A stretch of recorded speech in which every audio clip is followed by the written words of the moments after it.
This is another How Church Media Works production, once again showing you powerful ways to get more people listening to your message today. Here's your host, Chad Gleaves and Sean Morales. I've had so much fun doing How Church Media Works. This has been a blast to be able to share these techniques that we're using to get more people to look at our message online. And I tell you, you just got done doing this at your church, applying the stuff in launching your message recently, right? Yes. And your success, I mean, that was phenomenal for a smaller church like that. What were your numbers on that? Remind me of that again. We grew our website by 250%, the traffic going into our website. Several hundred new unique visitors into our website. It was just a great month or month and a half, 2-month span of this campaign that we launched that I used the techniques that we show on our website, howchurchmediaworks.com, and put them into practice at my church.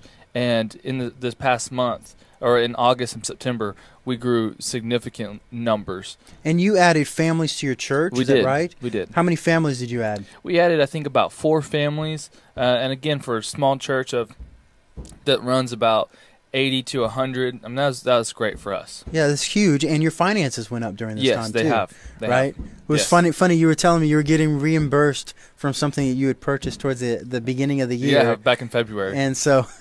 That's great, because I know that a lot of churches, in fact, our church is a little bit larger, but back in the day, 15 years ago, they wondered if they'd make payroll.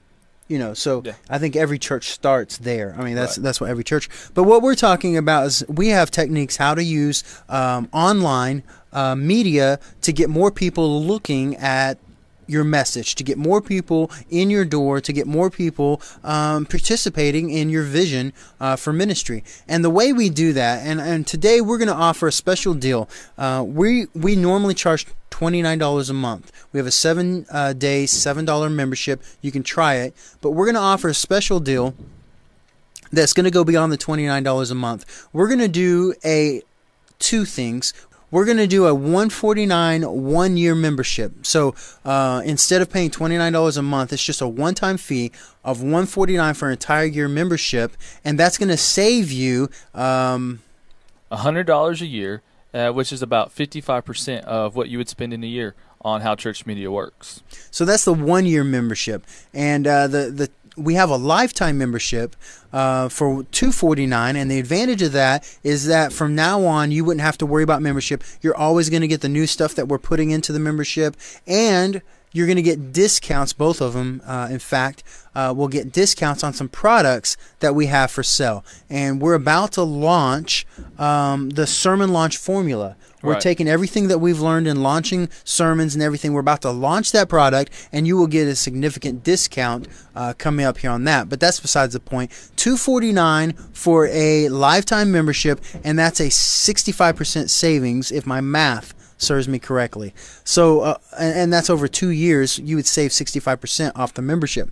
So again, real quick, $149 for the one-year membership, or $249, $100 more for a lifetime membership. You'll never have to pay a penny more for anything that we come out with in the membership lessons. And so what do you get if you do a membership lesson? If you go through our membership, first thing in the list is church web design. Now, both of us have done professional web design for churches and stuff like that. And when we sit down, we don't, we charge $100 to $200 per page. And so if you bought let's say you did the year membership, $149, right there, you've already made your money back, because we tell you how to get a website up for free. Okay, we go in, you can do your complete website, including your calendar, including your contact page, including your home page. You get to pick your own theme. You get to change your backgrounds. You get to change the header text, which means you can customize it specifically for your church. We tell you the difference between a page and a post, how to post a video. For example, you can post your sermons on your website, learning how to administer the website, learning how to upload videos in MP3 and images, creating a Contact Us page, creating sidebar links, over on the side. You can create those links. You can have comments and replies on stuff. You can send out polling questions. You can have a website menu, and often a menu will be just like this across the top. And we show you how to set up iPad, and this is probably one of the most fun things. I don't know if you realize this. We're looking at the stats. Did you see the article the other day about there's more mobile searches now than there is website off of computer searches? I believe it. Yeah, that just happened this year. And so the important thing here is that we tell you how to do an iPad, an iPhone, and mobile theme for your church. And amazingly, there really is a difference. You will have like an iPad theme, an iPhone theme, and then most other Androids will fall into the mobile theme. No knock on Android there, but they are their own category. And then you can set up users. Now, the reason you'd want users on your site is that maybe one person you would want to have a contributor, and another person you want as an admin. So you don't want them to have the same jobs. You can divide that up. Now, you do a little bit of that on your website also. Right. How do you separate that? How have you separated that? Really, because I have a small church, we're just a staff. We have only two full-time staff members, and it's me, the youth minister, and my pastor. And I run the website, and I don't want him to have full access to what goes on. I don't want him getting in there and being able to mess up things. So I have him where he has a pastor's blog, which is really about the only thing that he does on the website. And I have him as just a contributor to where he can just add posts to his category that feeds the website. You know, it's funny you should say that about messing things up, because we have an administrator here. I love the guy. He's a brilliant guy, but he will go in and tinker with stuff. So I always just make it so he can just barely do anything on the website, because I know he's going to tinker. Yeah. And so, yeah, there's a lot of good reasons to limit that right there. And then we close it out. So just on this website stuff, you have 16 lessons that we go in and go over. So let's go back and look at what else you'll get. Streaming your church services live. This is a lot of fun on stuff. There's 3 lessons here. What software do you need to stream live? What will it cost you to stream live? What camcorder will you need to stream live? We do this every week, and I'm telling you, we have a military town here in Lawton, Oklahoma, and people will check out 2 and 3 churches at a time per week using the streaming service. We get this all the time. Hey, yeah, we were checking out churches. They don't visit from church to church any longer as much until they're ready to make a decision. Right. So they'll go in and watch the live broadcast, and they'll say, oh, that church looks like a church I want to attend. So if you don't have a live broadcast, you're off the list. They don't know anything about your church. This is just facts, okay? This is just what's happening in, America today, and we're a very transient town because we have a large portion of our town is military. Like 15,000 people here, and it makes up about 15 to 20% of our population. So we have a huge influx of people every year, and if we don't bring in new people, then we don't replenish what we lost last year. And we've went through that. We've had to specifically focus. One of those areas we have to make sure is strong is our streaming, because they always check out the streaming first before they come to our church. I say always, but the majority of people I talk to military-wise, they said, yeah, we caught your service first and then we came. So that's why that's important there. We also cover video editing. Video editing, let's click in here. We talk about what is the best camcorder, or what is the best. This is what I use. I'm going to pull out my iPhone here. This is what I use for 100% of my recordings. I use my iPhone 100% of the time.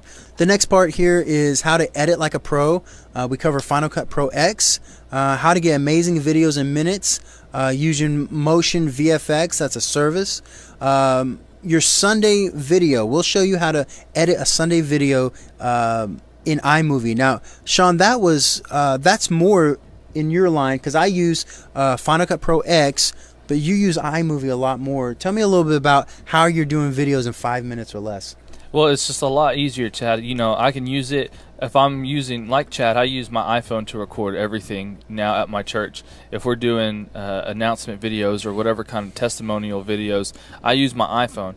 Now, from my iPhone, I can drop that straight into iMovie from on my phone, and I can use iMovie there. I can drop it to my iPad and use iMovie there, or drop it to my computer and use iMovie there. So again, for one, it's an ease, because it's easy because I can use it wherever I'm at. If I want to use it at my desktop, or if I want to use it on the go, I can do that. If it's going to be a week where I'm not in the office very often, I can edit it on my phone, and it's real easy. You don't have to have done video editing for years and years and years to know how to use this software.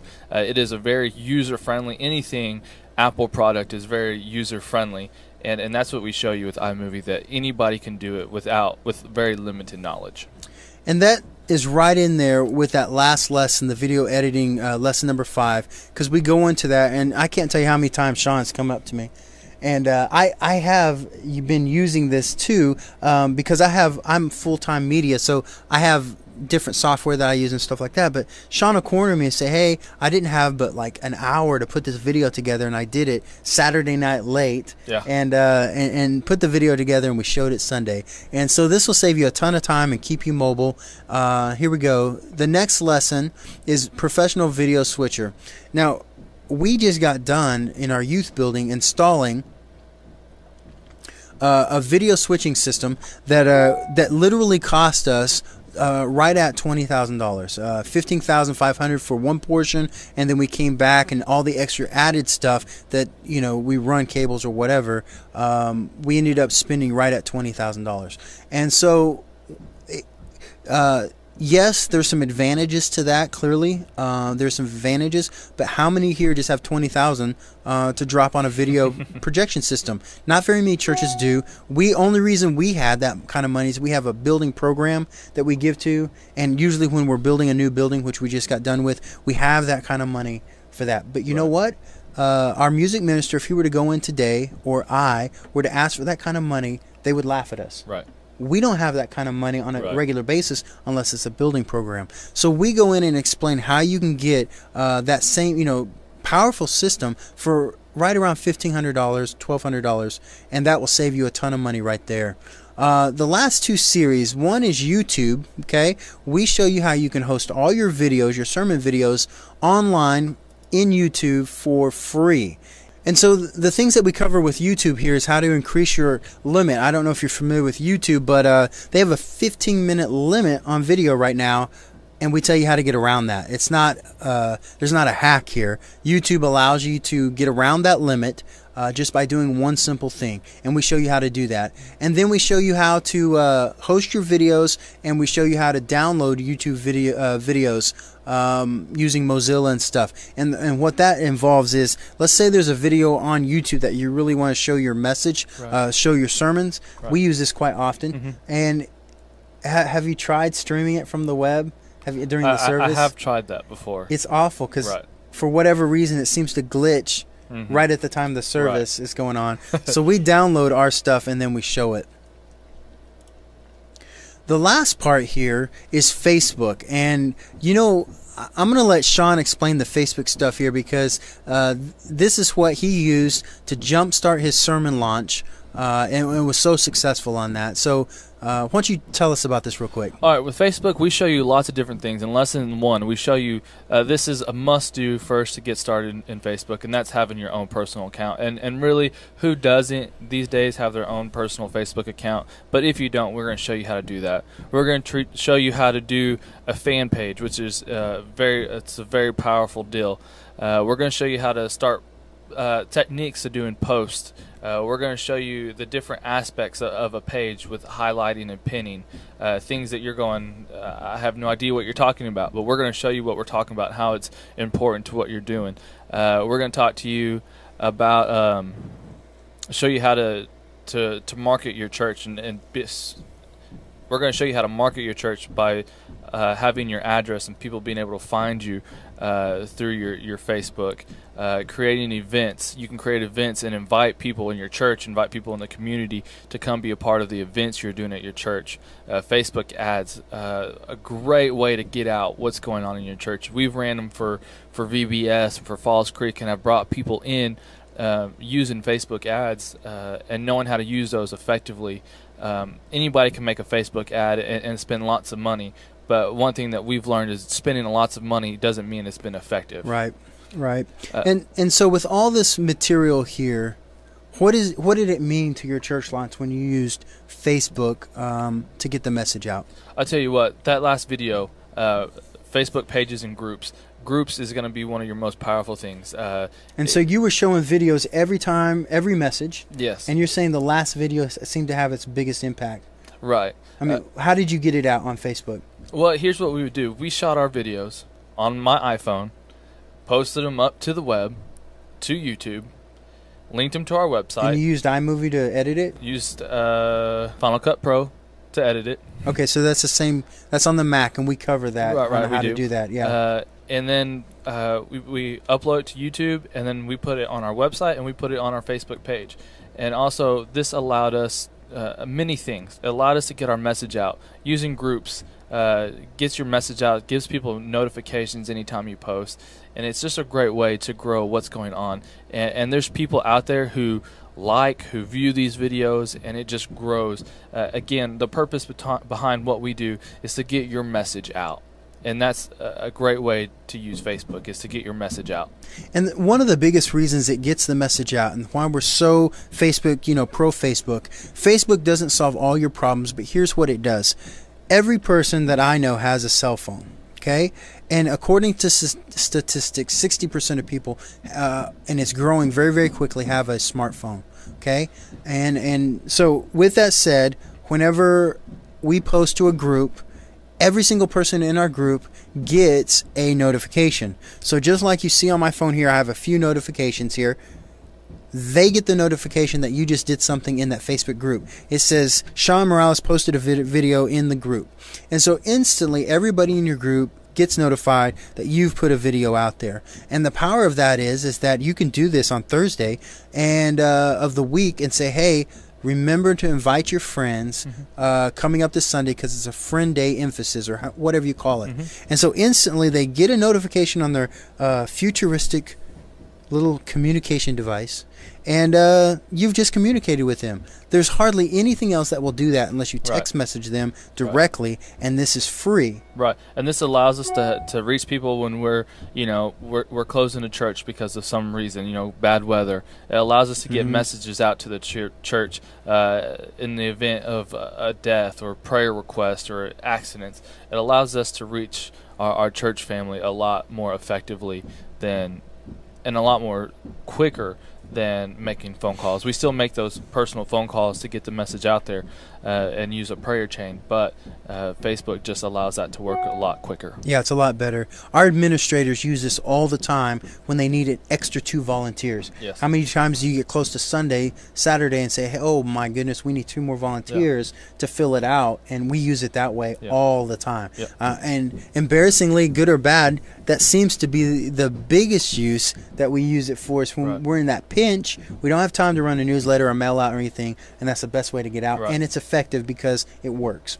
And so that's what we cover. Those are the lessons that we have available for members only. And so if you want that, we're offering 2 things today. A 1-year membership, which is $149, significant savings over the monthly membership that we offer, and then $249 for lifetime. You pay the $249, you don't have to worry about it. It's a done deal, game over. No matter how much information we add in the future to this, you will have access to it as a lifetime membership. Right, and we use this as a ministry, and we know as being a media minister and a youth minister, we want to help you help your church out. And for me, coming to my church and saying I need $29 a month, a check written $29 a month, it is a lot harder than saying, hey, I just need $149. This will cover the year.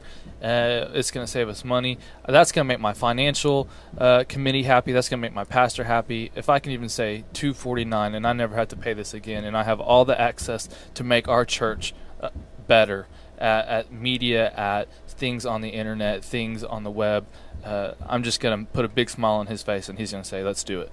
Absolutely. And you'll definitely make your money back just on the first lesson with the church web design, because if you go anywhere to get that design, it's going to run you $1,200 to $1,500 right there. That's right. All right, guys, thanks for listening. Take advantage of this. We'll talk to you later.